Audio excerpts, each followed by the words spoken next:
G'day, RGBG Group. Hope you're having a fantastic day today and your family's happy and healthy.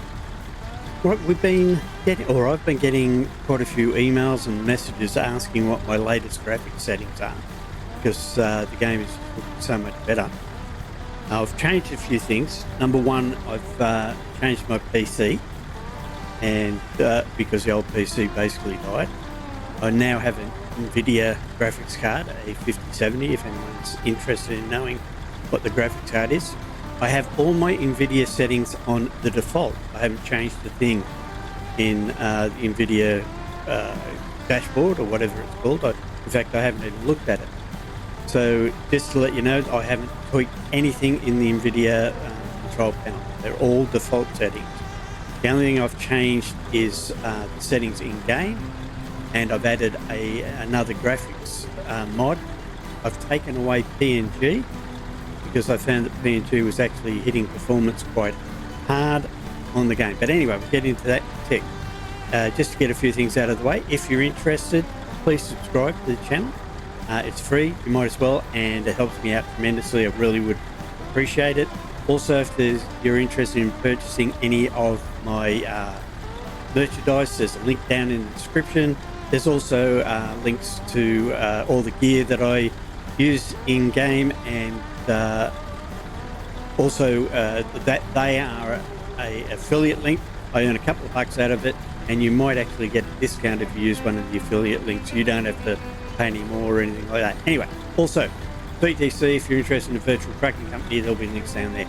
So let's get on with it. Anyway, let's have a look at what the graphics look like now. I don't know if this will come out great in the video, but as you can see, the graphics are very clear, very precise. The reflections are fantastic. The chrome looks great. Any chrome that's on the truck looks fantastic. We'll take a bit of a fly around so you can have a look at the graphics. Everything's just looking so much better now that I've adjusted a few things in game and whatnot. As you can see, very clear, very little strobing or anything like that. And like I say, I have changed a few things, so I'll get into that in a sec. But so you can see what the graphics look like, the colors. Some people have told me that my game appears to be a little bit oversaturated. On my computer screen, it doesn't look that way at all. So if it does look that way, please let me know in the comments below. If you're seeing that it's oversaturated, it's possible that it might be actually your monitor settings, because like I say, I actually have all my monitors are calibrated to the RGB scale, so they are correctly colored and the lighting is correct, so that I know that to me anyway, it's not oversaturated with the colors. But again, if that's what you see, let me know, and maybe I can advise you on calibration for your monitor if your monitor's out or anything like that. But anyway, let's get into it. I'm rambling a bit, sorry guys. I tend to do that. Alright, so you get the idea. The graphics are fantastic. Let's jump inside the cab so you can have a look in there. Chrome on the wheel, my cat, dashboard, everything is crystal clear, and the lighting is fantastic. So now what I'll do is I'll show you the settings in game that I'm using. So we'll get out of there and we'll hop into the options and then into graphics. Okay, now I drive on a single screen. I do have multiple screens. I actually have 3 screens. Well, I actually have 4 screens, but I use 2 on the computer I'm actually on now, 2 on the other computer that I use for streaming. So I don't actually have it set up for triple screens. I used to have it set up, but now because of my different streaming and video recording requirements, I just have a single screen that I play the game on. So this is for single screen, but it probably will work just as well with a couple of little adjustments for triples and doubles, and I'll explain that as we go through. So as you can see here, I have the brightness on 50, and for some reason, this never used to work for me. But now, now that I'm using NVIDIA, it seems to be working. So it was a bit of a shock for me to find that it actually does work now. Prior to that, it never worked, but I'm guessing it either was that I've now changed to NVIDIA or they've actually fixed it in game. Not sure which one it is. I can't tell. But anyway, so as you can see, 1920 by 1080 and 60 hertz refresh. Even though my monitor is actually, I think my monitor is 280 hertz, but I'm using 60 hertz because I find that by doing that and then putting my FPS limit to 60, that I get a constant between 55 to 60 frames per second with no stuttering. So I've changed from going to the highest possible hertz that you can go to bring it down to 60 hertz, because that's all that's required for this game. It doesn't have to have fantastic frame rates because it is quite a casual type graphics game as far as frame rate goes. So I find that 60 hertz and 60 FPS limit is all that's required. I've enabled vertical synchronization to prevent tearing. This will work on both ATS and ETS, by the way. And then the FPS limit in the background, I've gone to 30, and that's just standard. I've always done that. So the bonus here is that that the lighting now works. And please, anybody that's on Radeon, AMD, let me know if your brightness slider is actually working now, because I'd be very curious to find out if it's actually that they fixed it in game or it came good because I'm on NVIDIA now. I have scaling at 300. Now this is where it will be different if you're using triples or doubles. You may need to bring that down to 200 or maybe even 150. But I have mine on 300. Everybody says, why don't I go to 400? Because it really doesn't make that much difference. That's why. But I put it on 300. It gives me a nice, crisp, clear image.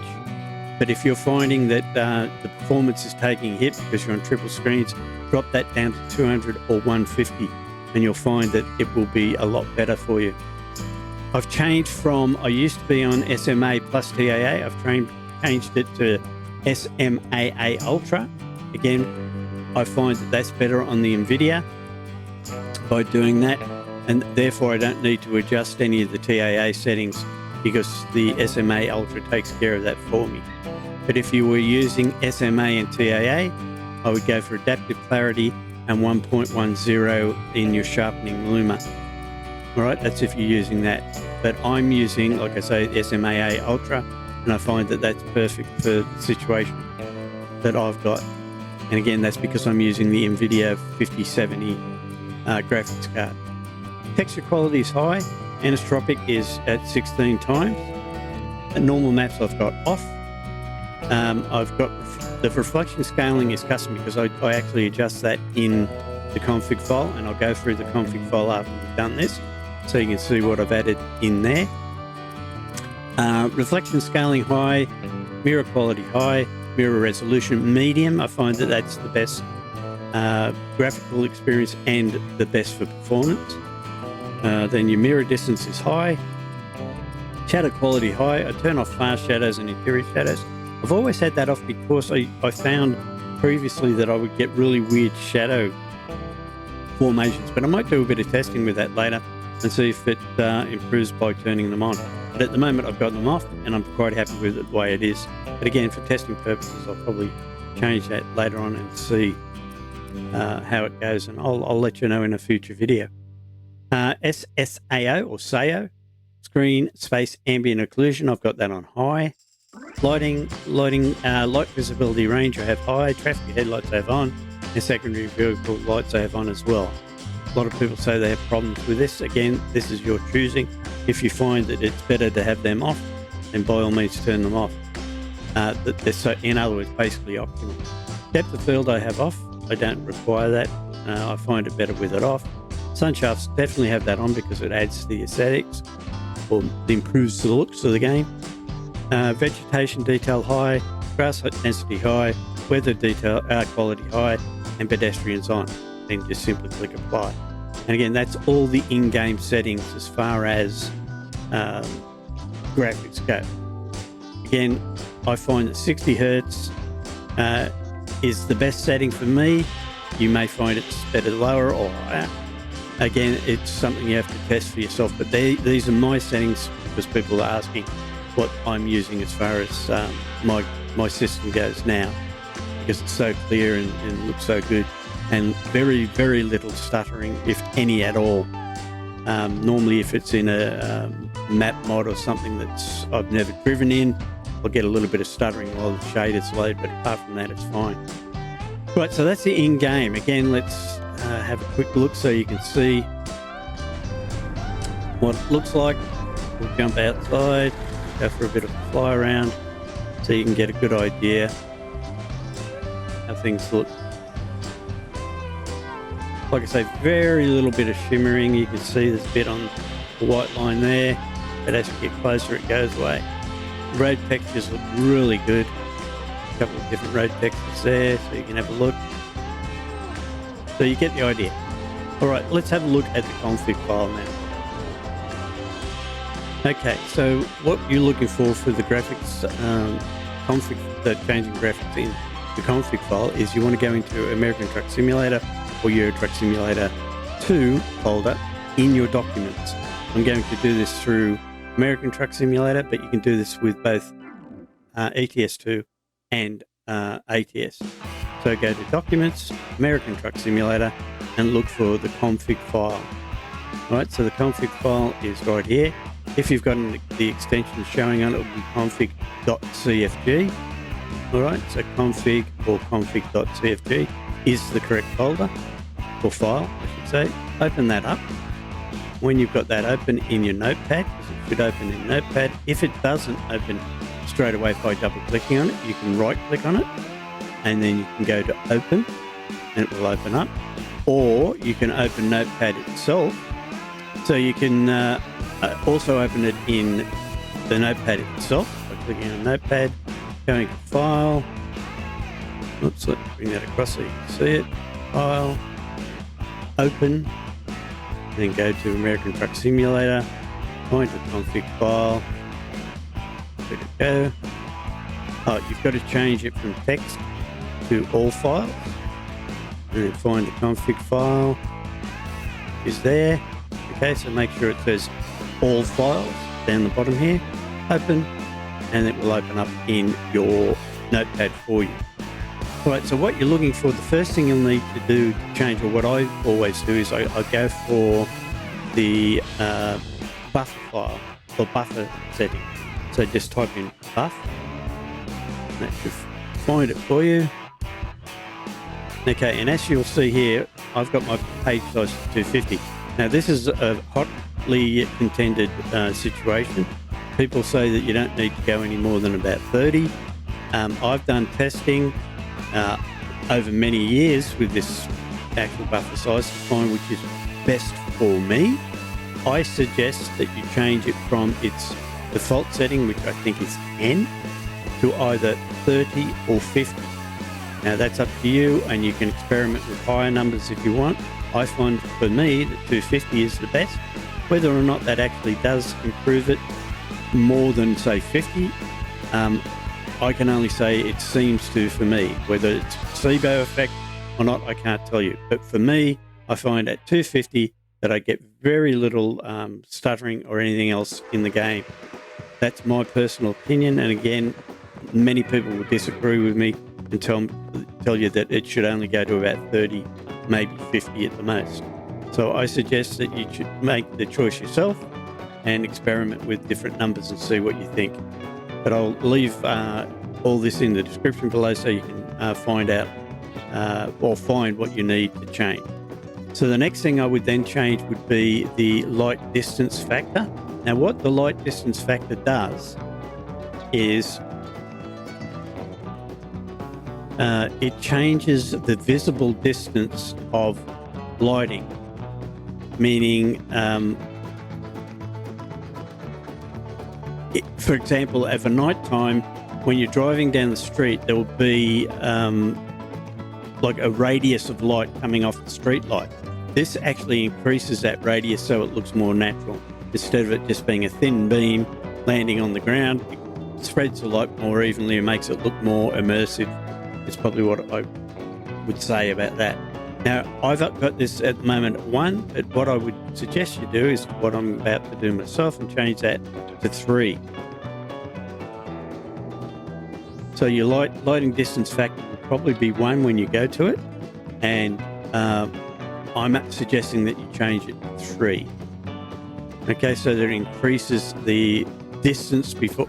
Actually, I've got that wrong. I'm sorry. The lighting distance factor is the distance before you actually see the light. Okay, I'm thinking of span factor. Sorry, I apologize. That's the setting above. So the light distance factor is the distance before you'll actually see the light. Now, with its base setting of 1, you'll be driving along the road and of a nighttime, and you'll see lights in the distance or not too far away popping on all of a sudden, and it doesn't look very immersive. It looks very strange, actually. By increasing this to 3, they will turn on further down the road, so by the time you get to them, they're already on, not popping on as you get to them, if you know what I mean. So that's what that does. That's what the light distance factor does. The light span factor, you can also change that to 3. And that's what I was talking about before, about the actual radius of the light span, or the light that is cast from the street light to the night.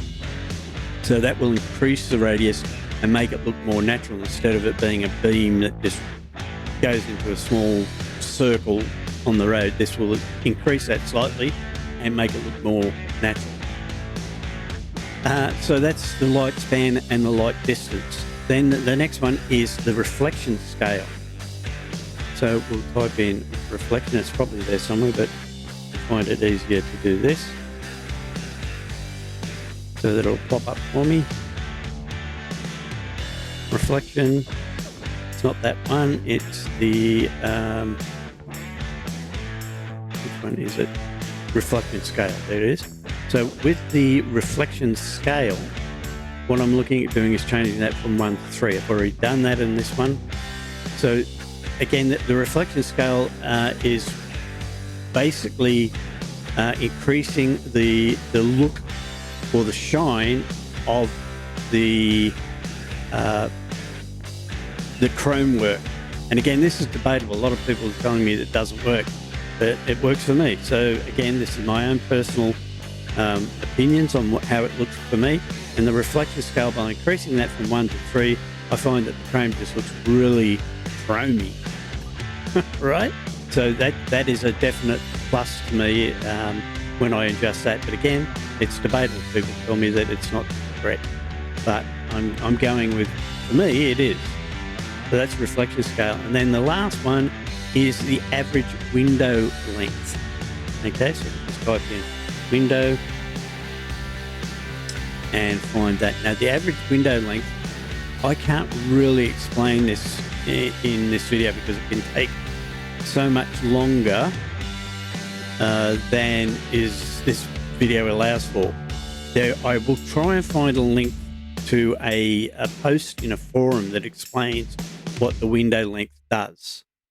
Okay, so that you'll understand a bit more. But let me just say this. When you go to it, I change it from its default, which is 200, which is 20. And I suggest that you try different settings here to see if it improves the stuttering, etc. of your game. I have mine set at 300. I suggested that the max in one of my last videos could be about 240. And it is because what they're suggesting with window length is that you do double whatever the frame rate of the hertz of your monitor is. And again, I'm not going to explain this very good because I really don't understand it totally myself, only to say that I've experimented with different settings from 20, 60, 120, 240 and 300. In my situation, I've found that 300 is the best setting for me, and that it provides less stuttering, if any at all, or any lag, although lag is intermittent for most games when it comes to an internet connection. So that's the wrong word. I shouldn't have said lag. But stuttering and freezing of the game as it buffers and stuff like that, this also helps that. And I found by adjusting it to 300, again, I suggest that you try 20, 60, 120, 240, 300, and see which one is the best for you. I find that 300 for me is the best, and so that's what setting I put it on. So they're the settings in the config that I use, and then you just simply save it, making sure you're not in the game when you do this, by the way. Make sure when you do anything on your config file that you're not in the game, because the game will override it as it closes down. It's therefore changing all your settings back to the default. So make sure your game is shut down when you do anything in your config file, and then save it before you start the game. So that's basically the settings that I use for the game in config and in game. But now what I'll do is I'll show you something that I've just recently done, and that is I used to use PNG because I bought and paid for PNG, which is Project Next Gen Graphics. And I'm not knocking Project Next Gen Graphics, but for you people out there that can't afford to purchase something that costs quite a bit of money, but you're looking for a good graphics solution or mod, I am now currently solely using this mod that I'm about to show you, and I am removing Project Next Gen because I actually think that it is better than Project Next Gen. So we'll go and have a look at the mod and I'll explain it to you. And it is Ultimate Graphics mod. It is a free Steam mod, and we'll go to the Steam page so you can have a look at it. And here it is here. It is by a guy, or a couple of people by the looks of it. I'm going to try and pronounce his name, Dersiu Jr.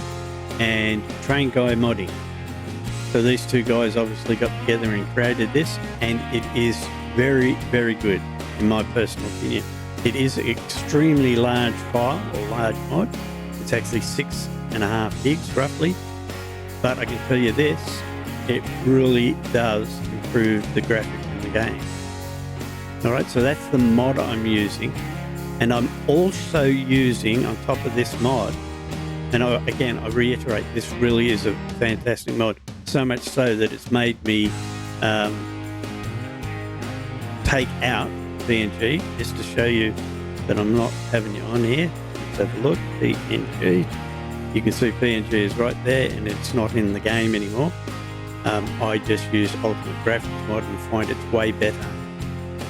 And that's my personal opinion. Again, I'm probably going to get shot down in flames for saying this, but I find that it's better than Project Next Gen.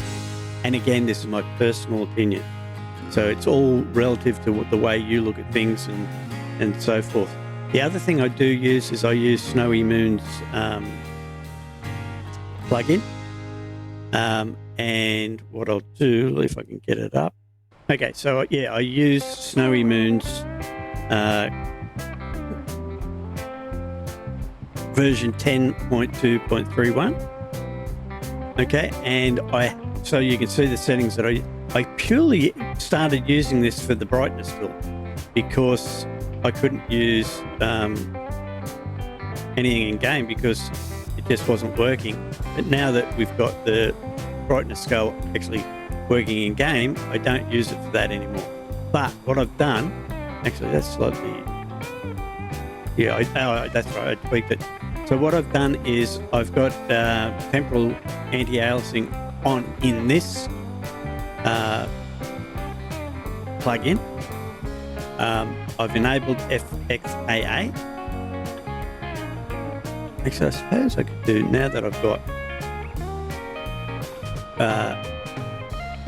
NVIDIA, I could possibly try this. Let's see what it does.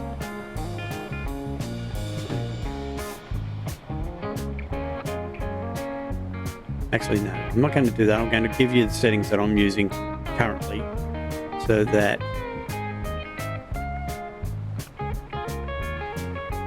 we know exactly what settings I'm using currently. And I'm going to then experiment with these later just to see if it improves it even more.